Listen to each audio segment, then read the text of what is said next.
Everyone, welcome back to our channel Asha Jyothi videos. ఈ వీడియోలో నేను అందరికీ ఎంతో ఫేవరెట్ అయిన సూపర్ టేస్టీగా ఉండే బ్రేక్ఫాస్ట్ రెసిపీ సోరకాయ గారెలు ప్రిపేర్ చేస్తున్నాను. ఇది ఎలా ప్రిపేర్ చేసేయాలో చూసేయండి. ఫస్ట్గా సోరకాయని ఇలా తురిమేసి పక్కన పెట్టుకున్నాను. ఈ తురుముకి సరిపడా మనం బియ్య పిండిని ఇందులో వేసుకోవాల్సి ఉంటుంది.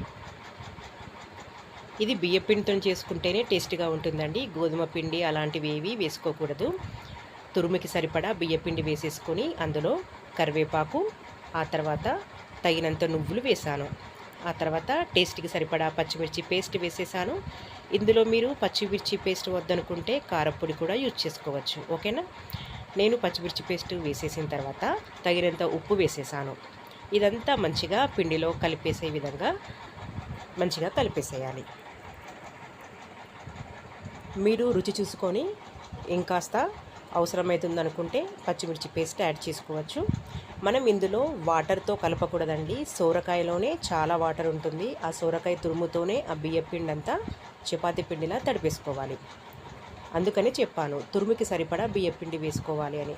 మనం వాటర్ అసలే ఇందులో వేసుకోకూడదు. ఓకేనా? చూడండి, ఇలా సోరకాయ తురుములో ఉన్న వాటర్తోనే బియ్య పిండి అంతా కలిపేశాను. ఈ విధంగా చిన్న చిన్న బాల్స్లా చేసి తయారు పెట్టుకున్నాను. ఆ తర్వాత ఒక కవర్ పైన కాస్త ఆయిల్ వేసేసి మనం రౌండ్గా చేసుకున్న ఒక బాల్ ఉంది కదా, ఈ సోరకాయ గారెల కోసం చేసుకున్న ఈ ముద్దని ఒత్తేసుకోవాలి. మీరు ఏ సైజులో కావాలనుకుంటే అలా ఎంత పెద్దగానైనా చేసుకోవచ్చు. నేను ఇలా మీడియం సైజులో చేసుకున్నాను. స్టవ్ ఆన్ చేసుకొని డీప్ ఫ్రైకి సరిపడా ఆయిల్ వేడైపోయిన తర్వాత ఇలా సోరకాయ గారెని ఒక్కొక్కటిగా వేసుకొని మంచిగా రెండు వైపులా వేయించుకోవాలి. అంతే అండి, చాలా సింపుల్గా చేసుకోవచ్చు. అలాగే చాలా చాలా టేస్టీగా ఉంటాయి. అందరూ చాలా ఇష్టంగా తినేస్తారు. బ్రేక్ఫాస్ట్గా చేసుకోవచ్చు, లంచ్ బాక్స్లో కూడా పిల్లలకి పెట్టియచ్చు. చాలా టేస్టీగా ఉంటాయండి. తప్పకుండా అందరూ ట్రై చేయండి.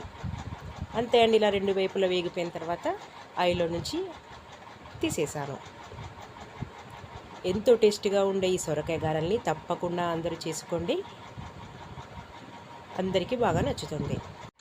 ఈ సోరకాయ గారెలు బియ్యపిండితో చేసాము కాబట్టి కరకరలాడుతూ చాలా టేస్టీగా ఉంటాయి. ఇలా పొంగుతూ చక్కగా వస్తాయి.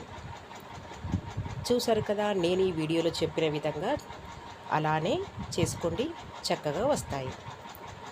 ఈ వీడియో కనుక మీకు యూస్ఫుల్ అనిపిస్తే ఈ ఛానల్ని సపోర్ట్ చేయండి. మరిన్ని టేస్టీ రెసిపీస్ కోసం ఈ ఛానల్ని సబ్స్క్రైబ్ చేయండి. అలాగే లైక్, షేర్ కూడా చేయండి. మరొక టేస్టీ వంటతో మరొక వీడియోలో మళ్ళీ కలుద్దాం.